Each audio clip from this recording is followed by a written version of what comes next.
Thank you very much. But I have to catch a plane, and I want to get in a lot of questions and answers first.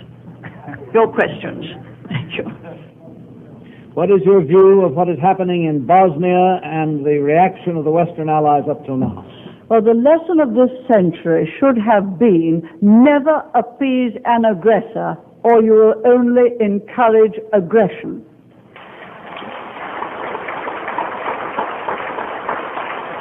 That was the lesson which George Bush and I had learned, and was the reason why our troops were sent to the Gulf, to stop aggression. Otherwise it would have gone through the whole of the Gulf, and there would have been no end to the damage which it would have done.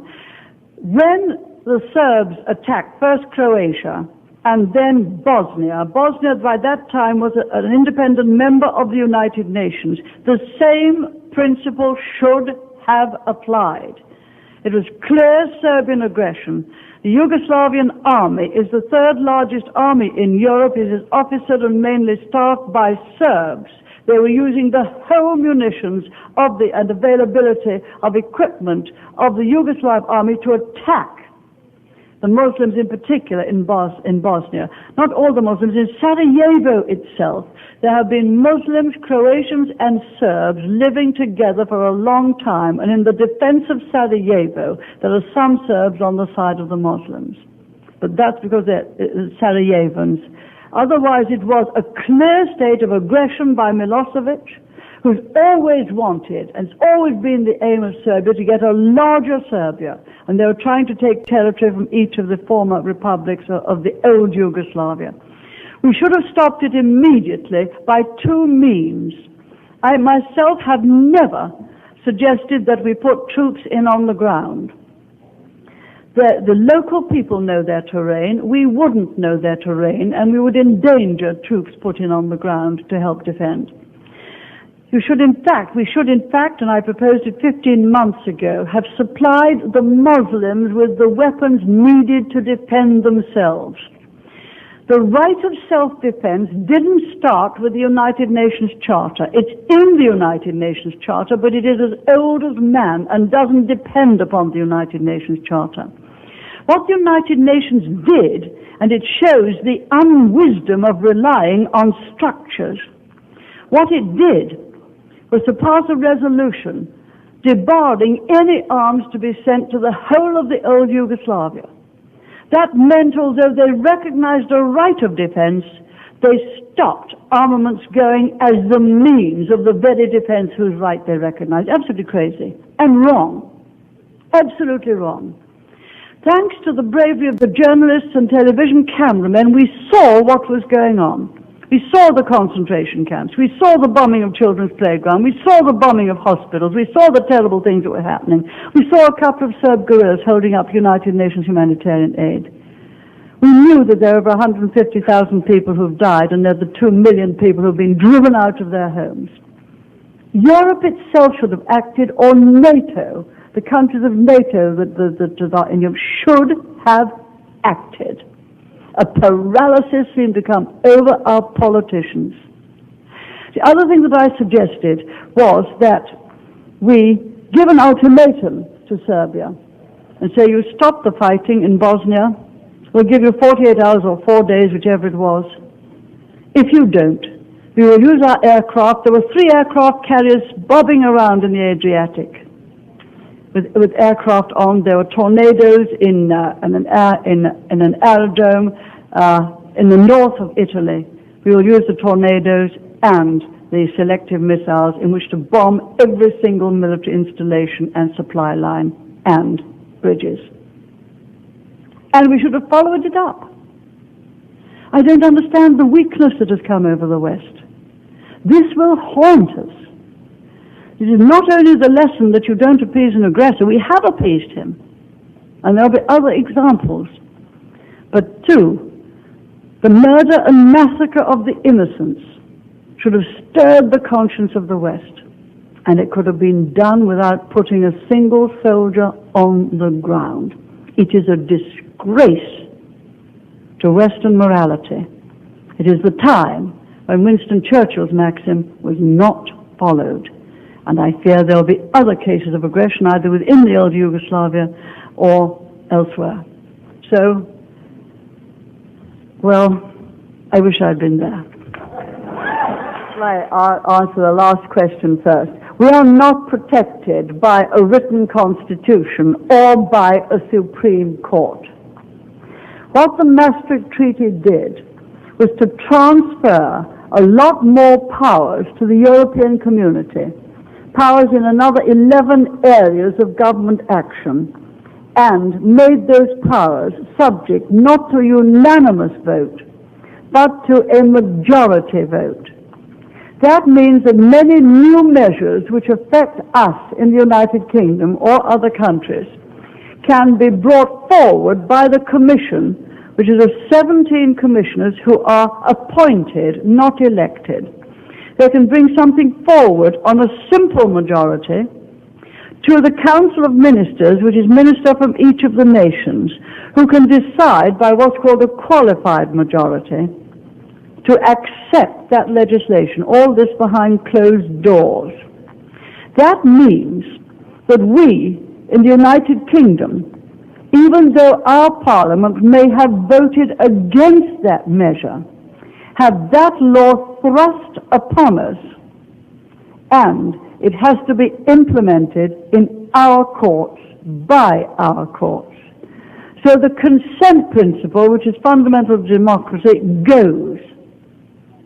Now, it couldn't happen to you, I think, because of the Supreme Court.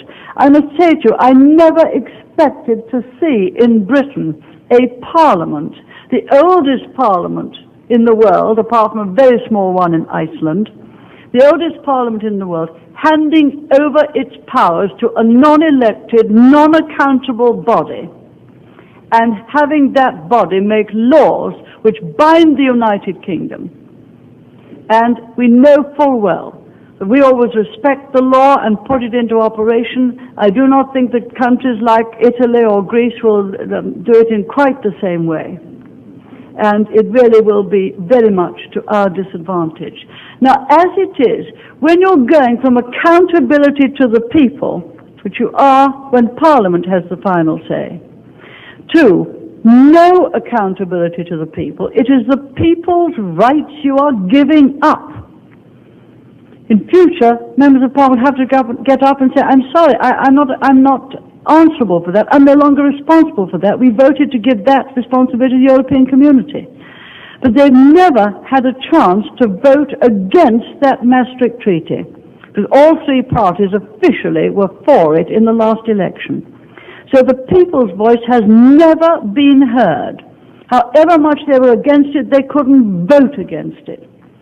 And one of our great constitutional writers, Dicey, who also I think will have affected some of your constitutional work, pointed out in the 8th edition of his work that where you have an election, something becomes an issue in an election, and all three parties are for the same thing, the only way to decide is a referendum. Or where you have a very important single issue, the only way to decide it is a referendum. And both of those criteria applied in this case. I think myself, actually, the people would have been against it.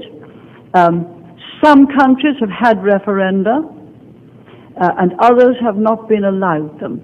It's not our habit to have referenda, but when a constitutional measure of this kind happens, and we do not have the protection of a Supreme Court, but we thought we had the protection that Parliament was supreme. Parliament is not going to be supreme. It's given up that supremacy in a number of areas. That's why. Now, what did I think to the future of Europe? I think that we joined Europe, many of us. There are two views. The view which I took, and I was all for joining Europe, we joined it as a nation-state willing to cooperate with other nation-states in a spirit of friendship and doing together certain things, but retaining our total sovereignty. There are other people who always thought it would go more and more to full integration or a federation. We were assured it wouldn't. The history of Europe is the history of false assurances. And gradually, Europe has acquired more and more powers. And we see both the power of our law dwindling, because the European Court of Justice now is over ours. And we see our power dwindling, and we see the parliamentary power dwindling. I do not think our people like that, and I think the lesson of this century has been that groups of nations put together artificially will break up. If you look, that happened because of war. All the European empires broke up because of wartime or because each country was brought to independence. In 1945, there were 51 members of the United Nations. Now there are 184. That is the great empires breaking up. The thing this century is not only those great empires broke up, but the ideological empires have broken up. The Soviet Union. And now the diplomatic empires, Yugoslavia, 7 countries put together by the Treaty of Versailles. Totally different in history, with only one thing in common: they were the Southern Slavs. But the Serbs had always looked to Russia, the Croatians and Slavonia had always looked to Europe. Bosnia was a law unto itself. Kosovo always looked to Albania. Macedonia always towards Greece. Montenegro was absorbed into Serbia, and another one called Vojvodina consisted of many, many different nationalities. They didn't have very much in common. It was an artificial country, and that's fallen apart. And it seems quite absurd at this time for Europe to be trying to put nations together artificially. And don't forget, they have 12 different histories, 11 different languages, some only very recently democratic. Some, and 4 of them, have been fascist in my lifetime. So I think that we should go slow on Europe and have regard that people feel more secure in their own national identity in cooperating together, which is the spirit of United Nations, the spirit of the GATT, the spirit of IMF, and the spirit of the World Bank. Nations cooperating together. National health care existed in Britain throughout your administration. We are now struggling with the question in the United States. What do you have in the way of advice for us as the way we should proceed? Well, I think we would all agree that there must be access to medicine for those who are in need of it. The only question is how you do it. What worries me most, as far as I can see from the proposals which seem to have leaked, is that it seems to be being done by putting enormous extra burdens on business. Now, if you do that, first you're going to make it non-competitive. Alternatively, business will have no option but to cut their staff yet again, because they have to keep their total wage costs down, and that will cause other problems. We didn't put health care costs, health service costs on business. They do actually come on the general taxpayer, and of course you can in fact have your own insurance scheme if you wish, and if an employer wishes to help towards that, he can, and it's deductible on the part of an employer for taxation purposes. We have a health service financed by the taxpayer, and it is free at the point of use. You have to go to your own doctor. Everyone has to be on a doctor's list if you wish to avail yourself of hospital services. And the doctor these days has a budget in which he can buy the service you need, either from local hospitals or from a big London hospital if he wishes. And he will consult the patient if there's a choice of consultant as to which he should go to. We introduced that because we thought there wasn't enough choice for the person who used the health service. Inevitably, under these circumstances, you'll find that you get quite considerable waiting lists wherever there is a health service, either financed by insurance or financed in our way. You'll get waiting lists for what we call at home the cold surgery, the things for which you can wait. That is your hip replacement, your cataracts, some forms of heart operations, not all, and some forms of kidney. You will find that just the demand gets greater and greater, and this is one of the real problems. We're all going to live longer. Nearly 50% of the cost of the health service will be for people who are retired, And the longer we live, the more service, in fact, we shall require, the more attention we shall require, and the more the cost of the health service will rise. And we haven't really tackled this, nor the cost of the social security budget. I think our method actually is preferable because we are pretty efficient in the way in which we use our money, and we do finance the health service at 6% of gross domestic product. You are already something like 14%. We don't, of course, have the professional liability costs that you have. And that, of course, you just ought to have a look at it. It is a colossal burden. My doctor friends tell me they have to take out an insurance policy of costing about $150,000 a year. It is a colossal burden. And while I'm about it, there's a second thing I think you ought to do.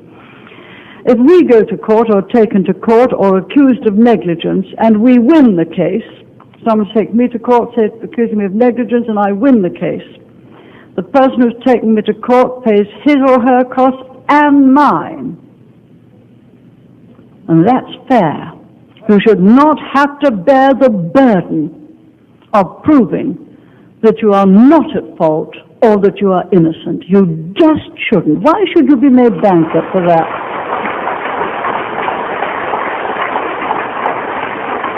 Now, all this will help, but I must finally say that in the hospitals that I know in America, and I know quite a number, and I've done my best to help raise money for them and with them, there always is a very considerable fund to treat cases who cannot afford it.